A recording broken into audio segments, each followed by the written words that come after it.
आज मैं आप लोगों को एक बहुत ही छोटी कहानी सुनाऊंगा। मेरा ये मानना है कि जब हम कहानी के जरिए अपनी बात को कहते हैं तो उसका असर ज़्यादा रहता है, वह हमें लंबे समय तक याद रहती है। इसीलिए एक समय पर हमारे देश में दादियाँ और माएँ जो है अपने बच्चों को कहानियाँ सुनाई करती थी। जो उनको ज्ञान मिला है पीछे से, उस ज्ञान को कहानी के फॉर्म में बच्चों तक पहुंचाती थी।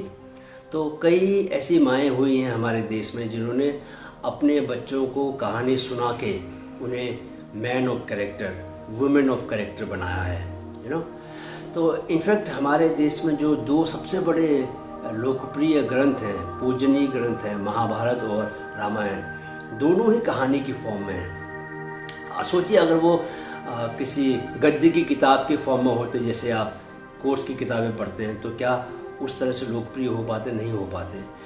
उनका सारा आनंद ही इसमें है कि वो हमको कहानी की फॉर्म में मिलते हैं, इसीलिए इतने लोकप्रिय हैं। इसीलिए उनमें हम इतनी सारी ज्ञान की बातें बहुत ही सहज तरीके से पिरो पाए हैं। कहानी की ये क्षमता होती है।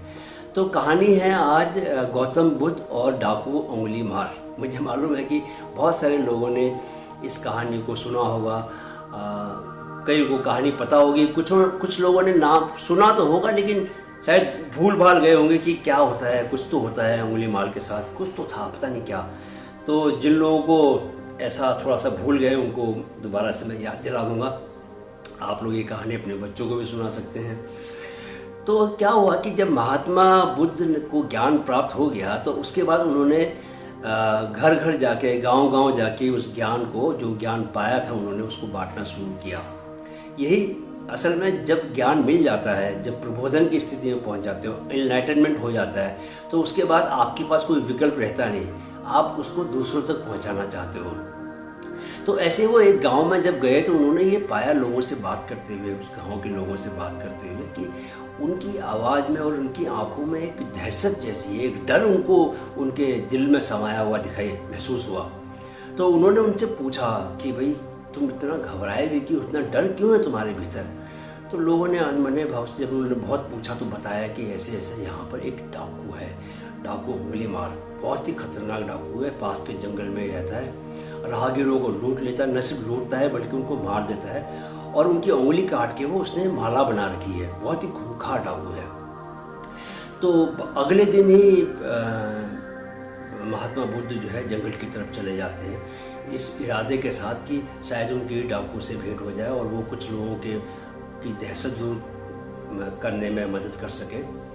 तो जैसे ही वो जंगल में प्रवेश करते हैं तो डाकू वो एक पेड़ की मचान पे बैठा होता है। तो जैसे ही आगे जाते हैं वो चिल्लाता है पीछे से, अरे रुको रुको रुको, कहाँ जाते हो?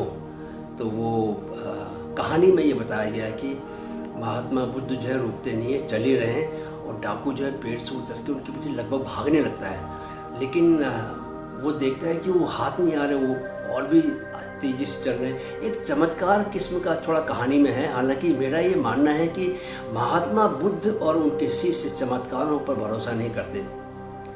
उनसे कुछ समय के बाद जब ईसाई धर्म की जब बात होती है तो भगवान यीशु की अगर आप कहानी पढ़ोगे तो उसमें बहुत सारे चमत्कार दिखाई देते हैं। इनफैक्ट एक तो ऐसी घटना है जो दोनों के साथ एक जैसी घटती है।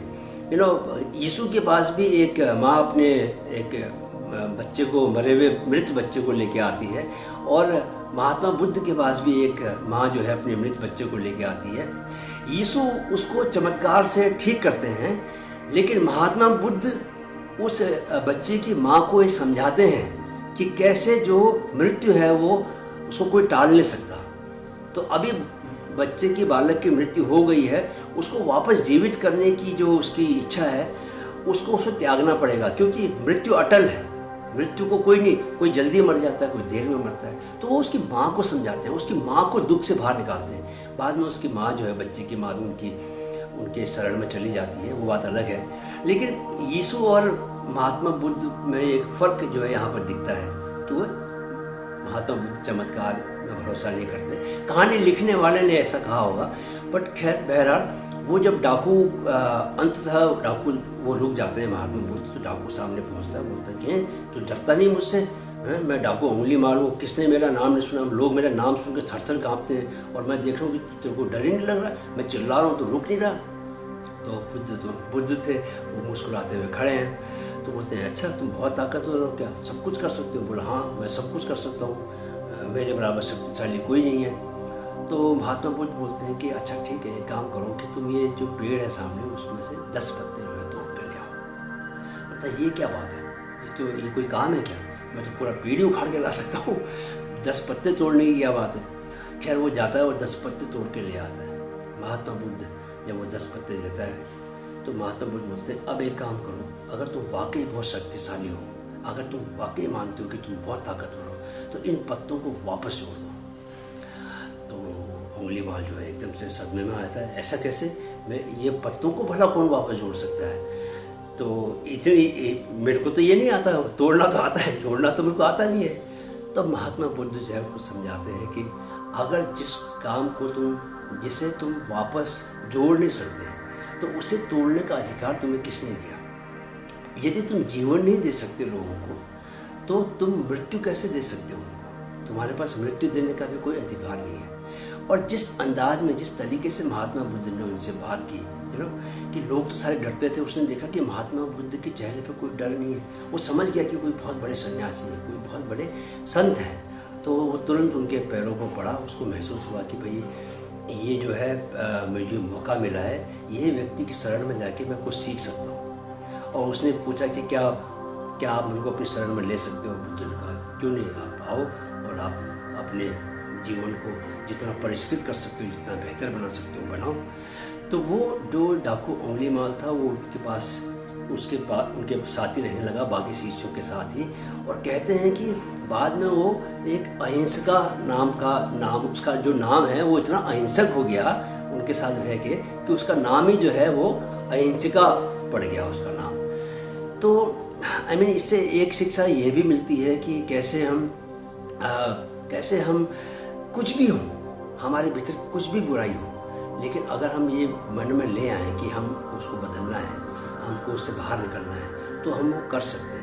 डाकू उंगलीमाल को आदत पड़ गई थी उस तरह से जीने की, लेकिन फिर भी उसने अपने को बदल दिया और पूरी तरह बदल गया। तो कितने इतिहास में की कहानियों में अगर हम जाएं तो कैसे कैसे डाकू, वाल्मीकि का नाम आपने सुना है, तो वो भी एक डाकू थे, डाकू से साधु बन गए। तो आप जैसे भी हैं, आप कुछ भी बुराइयाँ, आप कुछ नशा करते हैं या आप बहुत गुस्सा करते हैं या और किस्म की कोई आप में बुराई है, तो अगर आप चाहें तो उन बुराइयों पर विजय प्राप्त कर सकते हैं। ऐसा मनुष्य की भीतर क्षमता है। बहुत सारे लोग ऐसा करके दिखा चुके हैं। ऐसा नहीं कि आप पहले व्यक्ति होंगे, लेकिन वो मन में आनी चाहिए बात कि मैं ऐसा करके दिखाऊं। तो ये बहुत ही सुंदर कहानी है महात्मा बुद्ध और डाकू उंगलीमाल की। ये कहानी हमको ये सिखाती है कि कैसे हम अपने को हमेशा के लिए बदल सकते हैं और बुरे रास्ते से, खराब रास्तों से ऐसे रास्ते पे जा सकते हैं जहाँ जिस रास्ते पे चलते हैं न सिर्फ हमें शांति मिले बल्कि हम दूसरों के जीवन में भी शांति ला सकें। इससे बेहतर क्या जीवन हो सकता है। आज इतना ही। मुझे पूरी उम्मीद है कि ये कहानी आप लोगों को पसंद आई होगी और इस कहानी में जो सबक छिपे हुए हैं, जो शिक्षाएं हैं, उन्हें आप अपने जीवन में अपनाकर अपने जीवन को बेहतर बनाने का प्रयास करेंगे। जो माइंड फिट है उसे मैं एक परिवार मानता हूँ और मेरी कोशिश है कि उस परिवार को मैं ज़्यादा से ज़्यादा लोगों को शामिल किया जाए। इसलिए मेरा आपसे निवेदन है कि कृपया इस वीडियो को शेयर करें और अपने मित्रों को भी बोलें इसे सब्सक्राइब करने को, सो दैट कि जो सकारात्मकता है, जो पॉजिटिविटी है, वो ज़्यादा से ज़्यादा लोगों तक पहुँचे।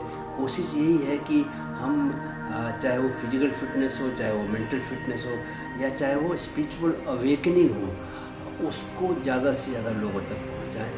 तो मेरी ये कोशिश, आपकी भी कोशिश होनी चाहिए, क्योंकि हम अलग नहीं हैं, हम एक ही हैं, एक ही परिवार का हिस्सा है।